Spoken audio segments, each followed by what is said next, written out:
adalah gembalaku, takkan kekurangan aku. Ia membaringkan aku di padang berumput hijau. Saudaraku terkasih, selamat pagi. Salam jumpa lagi dalam Sabda Siap Saji, Jumat 6 September 2024, Jumat pertama di bulan September, hari biasa pekan ke-22. Marilah kita berdoa dalam Bapa, Putra, dan Roh Kudus. Amin.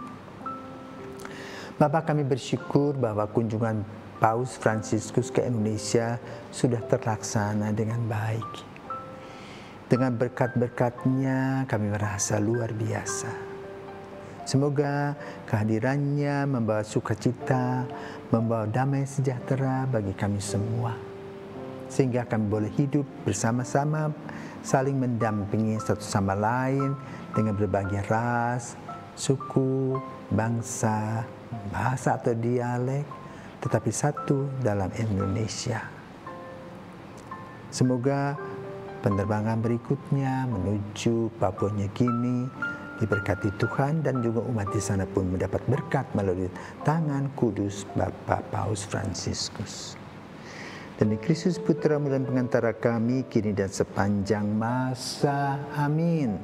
Tuhan bersamamu dan bersama rohmu. Inilah Injil Yesus Kristus menurut Lukas. Dimuliakanlah Tuhan. Sekali peristiwa orang-orang Farisi dan ahli-ahli Taurat berkata kepada Yesus, murid-murid Yohanes sering berpuasa dan sembahyang. Demikian pula murid-murid orang Farisi, tetapi murid-muridmu makan dan minum. Tetapi akan datang waktunya mempelai diambil dari mereka. Pada waktu itulah mereka akan berpuasa. Yesus mengatakan juga suatu perumpamaan kepada mereka. Tiada seorang pun mengoyakkan secari kain dari baju yang baru untuk ditambalkan pada baju yang tua. Sebab jika demikian, yang baru itu pun akan koyak. Apabila kain penambal yang dikoyakkan itu dari baju baru tidak akan cocok pada baju yang tua. Demikian juga tiada seorang pun mengisikan anggur baru ke dalam kantong kulit yang tua. Sebab jika demikian, anggur baru itu akan mengoyakkan kantong tua itu. Lalu anggur akan terbuang dan kantong itu pun hancur. Tetapi anggur baru harus disimpan dalam kantong yang baru pula. Dan tidak seorang pun yang telah minum anggur tua ingin minum anggur yang baru. Sebab ia akan berkata, anggur yang tua lebih baik. Demikianlah sabda Tuhan, terpujilah Kristus. Saudaraku terkasih, Paus mengadakan farewell bye-bye Indonesia. Tentu ada orang-orang mengkritik kehadiran Paus, buang-buang uang, banyak sekali uang yang dikeluarkan.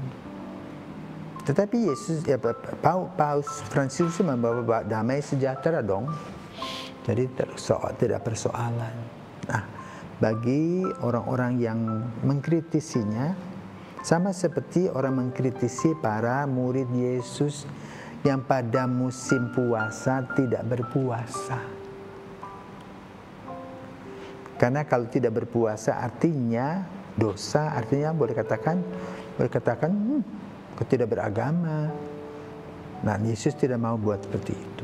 Tidak mau menyetujui pandangan itu. Maka dikatakan nanti mereka akan berpuasa ketika sang gurunya sudah pergi. Dan tidak tahu perginya kemana waktu itu. Ternyata betul.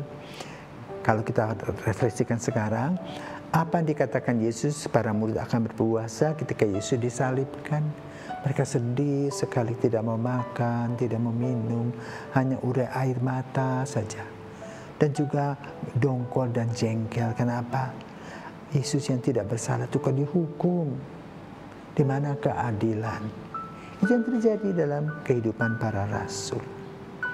Namun kemudian refleksinya lebih mendalam dengan pengabdian dan pengorbanan Yesus.